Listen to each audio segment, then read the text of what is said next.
សួរទៅពួកអាតនេដែលវាបង្កើត Facebook ដាក់ឈ្មោះដូចយើងហើយឆាតទៅជាគេពេញហ្នឹងនេះចំណែនខ្ញុំឬមួយក៏យ៉ាងមិនបានតនេទៅធ្វើរឿងថោកទាបបែបហ្នឹងណាតសើមកអារឿងថោកទាបចឹងក៏វាធ្វើកើតដែរយប់មិញហ្នឹងមានបងប្រុសម្នាក់គាត់ឆាតមកថាចំបងឯងយក Facebook បងឯងដែរជាគេមែនយើងខលលឺចឹងភ្ញាក់ភើតបងមិនដឹងអីផងអានេះជួយ screenshot ឲ្យបងមើលតិចមើលតែគេ screenshot មកម៉ាការពិតពួកអាតនេវាធ្វើរឿងថោកទាបសោះ friend 69នាក់អីហើយសំខាន់យករូបរបស់យើងដាក់ធ្វើបង្ងើយអានេះវាចង់បខូចឈ្មោះយើងមកដើរជាគេសើវីដេអូ creator ធំហើយ cover របស់វាហ្នឹងមិនដឹងថាយកមកពី page ណាគេខ្លះទេអានេះចង់បោកគេផងចង់ធ្វើឲ្យយើងខូចឈ្មោះផងវាធ្វើរឿងថោកទាបចឹងវាធ្វើបានមកចប់ហ្មងសំខាន់វាដើរ comment ថាគេពេញហ្នឹងមកអានេះអត់ដឹងជាឯងចយម៉ែសិតពួកអាប្រើខ្លាញ់ឯណាជឿហ្មងមិនដឹងជើងប្រភេទអីក៏មានដែរណាអាខ្លះតនេម៉ែខែជុំនាំនេះទៅលួចបើជើងតាមវត្តលួចណាមិនលួចប៉ះបងឯងទៀតខឹងចុំម៉ែចូលទៅសាពះព្រះអំផ្លែតចេញមកវិញបាត់ស្បែកជើងអាស្បែកជើងថោកតិចតែច្រឡំវាយកអីទៅយកសតាស្បែកជើងថ្លៃយកហ្មងអានេះវាស្គាល់ម៉ាក់ទៀតចំពោះបងតែគាត់ចង់ដាក់ពេជ្របានតម្លៃថោកខ្ញុំណែនាំ website មួយចង់ដាក់ពេជ្របានតម្លៃធូរថ្លៃអ្នកនរគ្នាអាចដាក់តាម website HP Game Store បានរបៀបដាក់គឺងាយស្រួលខ្លាំងមែនតើគ្រាន់តែអ្នកនរគ្នាបំពេញ ID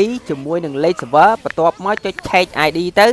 ហើយអ្នកនរគ្នាក៏លេខមើលឈ្មោះខាងក្រោមថាត្រូវអត់បើសិនជាឈ្មោះអ្នកនរគ្នាត្រូវហើយអ្នកនរគ្នារើសតម្លៃពេជ្រដែលអ្នកនរគ្នាចង់ដាក់មកឥឡូវខ្ញុំសាក់ទិញ343ពេជ្រឲ្យអ្នកនរគ្នាមើលតម្លៃគឺត្រឹមតែ